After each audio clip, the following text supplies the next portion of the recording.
नमस्कार। 5 अगस्त को अयोध्या में भव्य राम मंदिर का निर्माण शुरू हो रहा है, जिसकी शुभारंभ प्रधानमंत्री नरेंद्र मोदी करेंगे। परंतु कुछ लोग ऐसे भी हैं जिन्होंने राम मंदिर के लिए आंदोलन किया, संघर्ष कर इस कार्य की शुरुआत की, जिन्हें याद कर आज हम उनकी कोशिशों को नमन करेंगे। सबसे प्रमुख रूप से विश्व हिंदू परिषद के अध्यक्ष अशोक सिंघल व उनके साथ मुख्य रूप से लाल कृष्ण आडवाणी, मुरली मनोहर जोशी, उमा भारती, कल्याण सिंह, विनय कटियार, साध्वी रितंबरा, प्रवीण तोगड़िया और विष्णु हरि डालमिया के नाम प्रमुख रहे।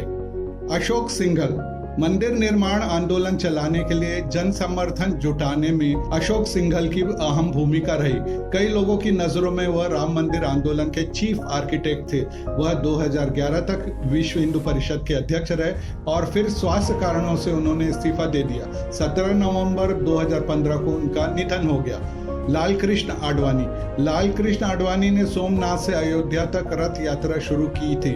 हालांकि बिहार के तत्कालीन मुख्यमंत्री लालू प्रसाद यादव ने समस्तीपुर जिले में उन्हें गिरफ्तार कर लिया था। चार्जशीट के अनुसार आडवाणी ने 6 दिसंबर 1992 को कहा था, आज कार सेवा का आखिरी दिन है। आडवाणी के खिलाफ मस्जिद गिराने की साजिश का आपराधिक मुकदमा अब भी चल रहा है। मुरली मनोहर जोशी 1992 में बाबरी मस्जिद विध्वंस के समय मुरली मनोहर जोशी आडवाणी के बाद बीजेपी के दूसरे बड़े नेता थे। 6 दिसंबर 1992 को घटना के समय वह विवादित परिसर में मौजूद थे। गुंबद गिरने पर उमा भारती उनसे गले मिली थी। वह वाराणसी, इलाहाबाद और कानपुर से सांसद रह चुके। इस समय वह बीजेपी के मार्गदर्शक मंडल में हैं। कल्याण सिंह 6 दिसंबर 1992 को उत्तर प्रदेश के मुख्यमंत्री कल्याण सिंह थे। उन पर आरोप रहा कि उनकी पुलिस और प्रशासन ने जानबूझकर कार सेवकों को नहीं रोका।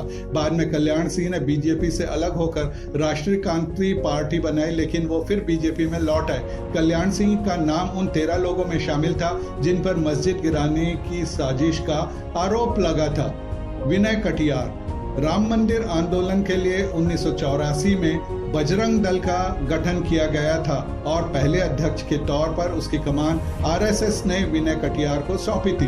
बजरंग दल के कार्यकर्ताओं ने जन्मभूमि आंदोलन को आक्रामक बनाया। 6 दिसंबर के बाद कटियार का राजनीतिक कद तेजी से बढ़ा। बीजेपी के राष्ट्रीय महासचिव भी बने। कटियार फैजाबाद लोकसभा सीट से 3 बार सांसद चुने गए।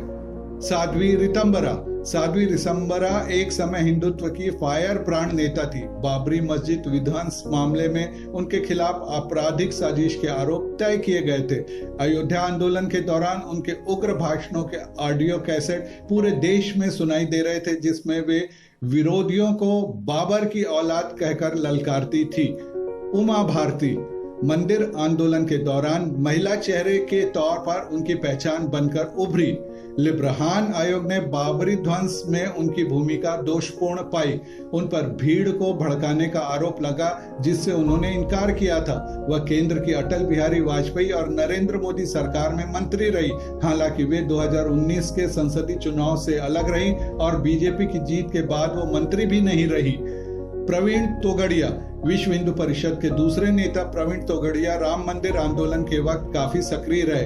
अशोक सिंघल के बाद विश्व हिंदू परिषद की कमान उन्हें ही सौंपी गई थी। हालांकि हाल ही में वीएचपी से अलग होकर उन्होंने अंतरराष्ट्रीय हिंदू परिषद नाम का संगठन बनाया है। प्रवीण तोगड़िया इन दिनों अलग थलग पड़ गए हैं। विष्णु हरि डालमिया विश्व हिंदू परिषद के वरिष्ठ सदस्य थे और वह संगठन में कई पदों पर रहे। वह बाबरी मस्जिद ढहाए जाने के मामले में सह अभियुक्त भी बने। 16 जनवरी 2019 को दिल्ली में गोल्फ लिंक स्थित उनके आवास पर उनका निधन हो गया। ये सूची और भी लंबी है, लेकिन एक बात बिल्कुल साफ है कि राम जन्मभूमि मुद्दे ने बीजेपी को वो राजनीतिक समर्थन दिलाया जिस पर सवार होकर बीजेपी केंद्र में पहले गठबंधन और फिर अपने बूते पर सरकार बनाने में सफल रही। अब नरेंद्र मोदी बीजेपी का चेहरा है।